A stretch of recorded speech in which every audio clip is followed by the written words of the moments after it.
नमस्कार दोस्तों, मैं शिव कृपाल मिश्रा और आप देख रहे हैं ATN लाइव 24 में बात सियासत की।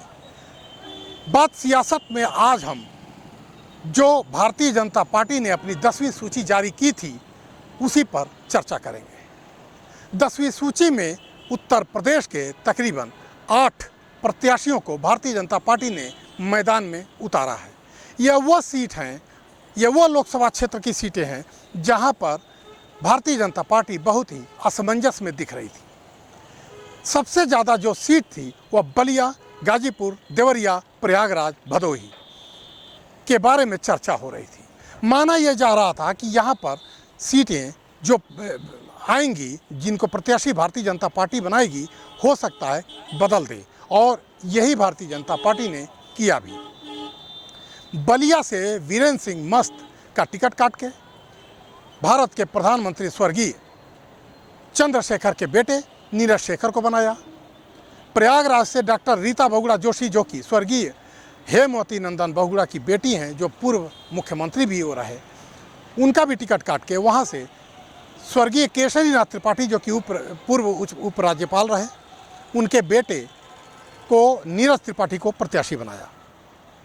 भदोही से माना जा रहा था कि अगर बलिया से टिकट कटेगा तो हो सकता है वीरेंद्र सिंह मस्त को भदोही भेज दिया जाए, लेकिन वीरेंद्र सिंह मस्त को भदोही से भी टिकट नहीं मिला।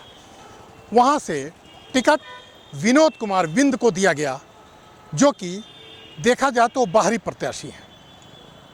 भदोही से रमेश विंद, जो कि वर्तमान सांसद हैं, वो सिटिंग सीट थी भारतीय जनता पार्टी की, उनका टिकट काट के रमेश विंद की जगह विनोद कुमार विंद को दिया है। और यहाँ पर लड़ाई अपने आप बड़ी ही दिलचस्प होगी। सबसे मज़े की बात है कि टीएमसी का इकलौता प्रत्याशी ललितेश पति त्रिपाठी यहाँ से एनडीए अलायंस के गठबंधन के प्रत्याशी के रूप में होंगे, इसलिए यहाँ पर लड़ाई बहुत ही चुनौतीपूर्ण भारतीय जनता पार्टी के लिए हो जाएगी।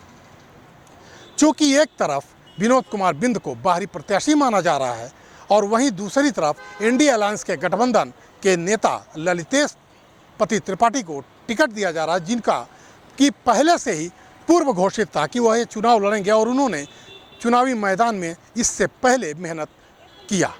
और यहाँ पर लड़ाई में अब देखा जाए तो ललितेश पति त्रिपाठी और विनोद कुमार बिंद आमने सामने हैं। ऐसे ही बलिया में माना जा रहा था कि किसी भूमिहार या क्षत्रिय वर्ग से टिकट दिया जाएगा, और बहुत आशा लगाए थे लोग कि हो सकता है नीरज शेखर को टिकट मिल जाए। नीरज शेखर के बारे में कयास लगाए जा रहे थे, उनको टिकट देकर इस कयास पे विराम भी लग गया।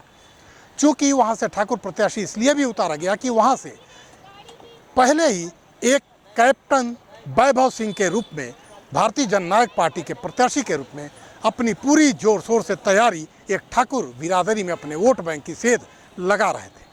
उनको देखते हुए वहाँ पर नीरज शेखर को एक ठाकुर प्रत्याशी के रूप में भारतीय जनता पार्टी ने उतारा है।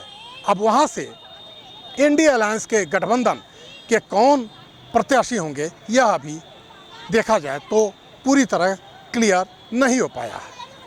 हालांकि वहाँ भी बहुत सोच समझकर एनडीए अलायंस गठबंधन अपना प्रत्याशी उतारेगी, और वहाँ की लड़ाई भी निश्चित मानिए कि बहुत ही मज़ेदार होने वाली है। जैसा कि गाजीपुर में 2019 में मनोज सिन्हा, जो कि अफजाल के खिलाफ चुनाव लड़े थे, अफजाल अंसारी समाजवादी पार्टी से लड़े थे, और अफजाल अंसारी ने मनोज सिन्हा को चुनाव हरा दिया था और अफजाल अंसारी वहाँ से सांसद बने। उसके बाद मनोज सिन्हा एलजी जम्मू एंड कश्मीर हो गए। माना यह जा रहा था कि मनोज सिन्हा गाजीपुर से पुनः चुनाव लड़ेंगे अफजाल के सामने या फिर उनके बेटे, लेकिन इन दोनों में से किसी को टिकट नहीं मिला। वहाँ से पारसनाथ राय को गाजीपुर से प्रत्याशी बनाया गया। अब अफजाल अंसारी के सामने पारसनाथ राय कितना टिकेंगे और किस तरह की चुनौती देंगे, यह भी भविष्य के गर्त में है, लेकिन लड़ाई निश्चित ही जोरदार और दिलचस्प होने वाली है। देवरिया लोकसभा सीट से, जो कि सबसे चर्चित है, और ये माना जा रहा है कि अब जहाँ लगा हुआ है कि कौन वहाँ से प्रत्याशी बनेगा। अभी तक ना ही भारतीय जनता पार्टी ने अपने प्रत्याशी घोषित किए हैं और ना ही सपा कांग्रेस के गठबंधन का कोई प्रत्याशी वहाँ घोषित हुआ है। कुल मिलाकर देवरिया अभी भी भारतीय जनता पार्टी ने छोड़ रखा है।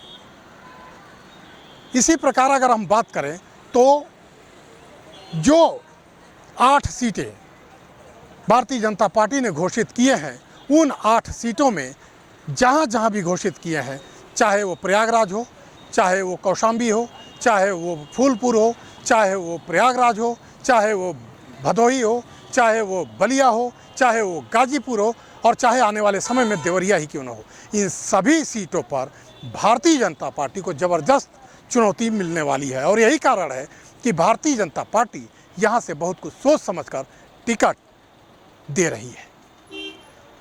रीता बहुगुणा जोशी चूँकि एक ब्राह्मण प्रत्याशी थी, यह मानते हुए कि इलाहाबाद ब्राह्मण बाहुल्य है और वहाँ पर इलाहाबाद के लोगों ने उन पर भरोसा जताया था, उनको टिकट न देने की जो नींव 2022 के विधानसभा चुनाव में ही पड़ गई थी, जब वो लखनऊ के कैंट विधानसभा क्षेत्र से अपने बेटे के लिए टिकट मांग रही थी और उनके बेटे को टिकट न मिलने की वजह से उनके बेटे समाजवादी पार्टी का दामन थाम लिए थे। यह कारण हो सकता है कि रीता बहुगुणा जोशी को वहाँ से टिकट नहीं मिला। इसी प्रकार अन्य जगह भी जहाँ टिकट काटे गए हैं, वहाँ पर बहुत सोच समझकर जो भारतीय जनता पार्टी ने टिकट दिए हैं, लेकिन यह जानते हुए भी कि मामला चुनौतीपूर्ण है, अब आने वाले समय में भारतीय जनता पार्टी के सामने कितनी बड़ी चुनौती बनकर इंडिया अलायंस और उसके घटक दल आते हैं या भारतीय जनता पार्टी वहाँ से क्लीन स्वीप करती है, यह तो वक्त के साथ चुनावी परिणाम बताएंगे। तब तक के लिए इतना ही। नमस्कार।